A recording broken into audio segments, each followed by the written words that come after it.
Hello, everybody. I'd like to welcome you to today's episode. In today's episode, we'll talk more, or let me say, we'll introduce the book 13 Things Mentally Strong People Don't Do. So, in one of my Purgy Talk videos on TikTok, I said that we should never stop learning. We should keep on learning by reading different books. So now, I'd like to start episodes which together will be uncovering the beautiful lessons that are there in books which can help us to grow. So now I've started the book 13 Things Mentally Strong People Don't Do. It is a very nice book. You love it. So I would like to encourage you to also start reading the book so that when I come with what I've learned, we must be able to share ideas on what lessons to get, the takeaways. Yeah. So I would love if we could interact in the comments section. First things first, let me introduce to you what mental strength is according to what Amy Morin wrote in the book 13 Things Mentally Strong People Don't Do. Just like physical strength, mental strength can be developed differently by different individuals. So there are three factors that help to determine whether someone will easily develop mental strength or not. The first factor is genetics. Genes play a role when determining whether someone may be prone to mental health issues. And the second one is personality. Some people's personality help them to be more realistic and more positive in life. The third one is experiences. Your experiences may determine how you view yourself, the people around you, and the world in general. Now let's get into knowing what mental strength really is. There are about 8 points highlighted in this book. And when I was reading them, I went like, this is really true. This is really true. Many people out here, we think we know what being mentally strong is, but we literally don't know. For example, Amy Morin points out that being mentally strong isn't about being tough. Some people are tough. They think they are mentally strong, but being tough doesn't mean that you're mentally strong. That is a lie, a total lie. The other truth is that being mentally strong doesn't mean you have to ignore your emotions. It means you have to interpret and understand your emotions, not ignoring them. For example, you've gotten hurt. Tears are just here, tears. And you go like, no, I'm mentally strong. I can never cry. Are you sure? You need to understand you're in pain. And that emotion of feeling you want to cry. You need to understand that when I get hurt, I usually cry.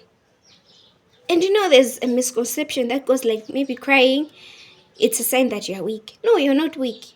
It means you are understanding yourself, you've understood your emotions that I want to cry. But you need to interpret and understand them better. That's what it means to be mentally strong.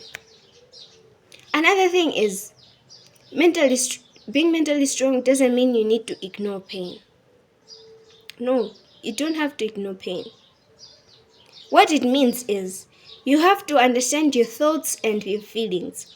And then when you understand them, it will mean that you know when to listen to your feelings, you know when to do things contrary to what they are telling you to do. That's being mentally strong. Another thing is being mentally strong isn't about being completely self-reliant.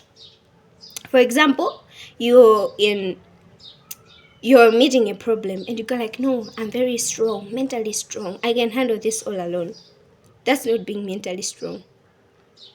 If you thought it was being mentally strong, my friend, it's time to change.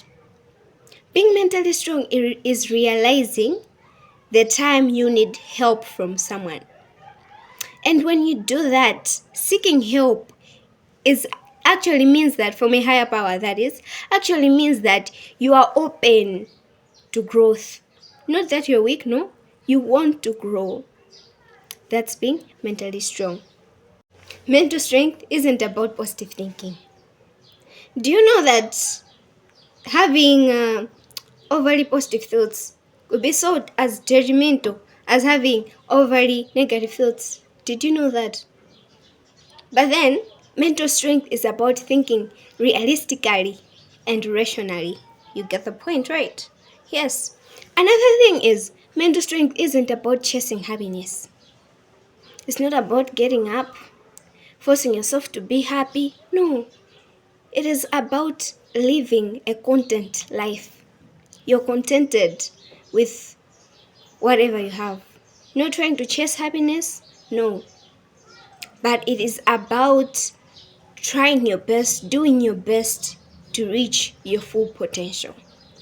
Another thing is that many people think that mental strength is just the latest pop psychological trend. As in, maybe you scroll and talk, you find people talking about mental strength. That's not it.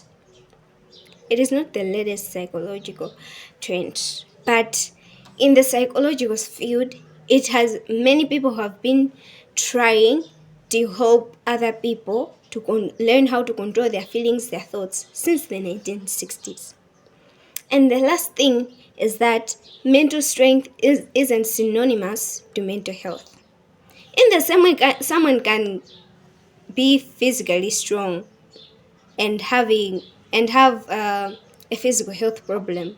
Someone can also be mentally strong but still have a mental health problem. So don't confuse these two. They are what? They are different. So although it may require more effort, more focus for you to be mentally strong, at the same time when you are having a mental health problem, but then it is very, very possible.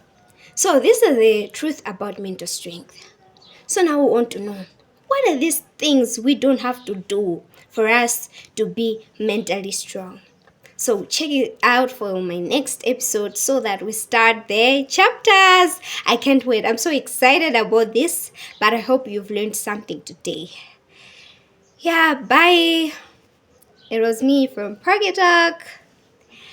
But please remember to like, share, and subscribe so that different individuals may learn what we've just learned now, so that we be learning together, right? Bye.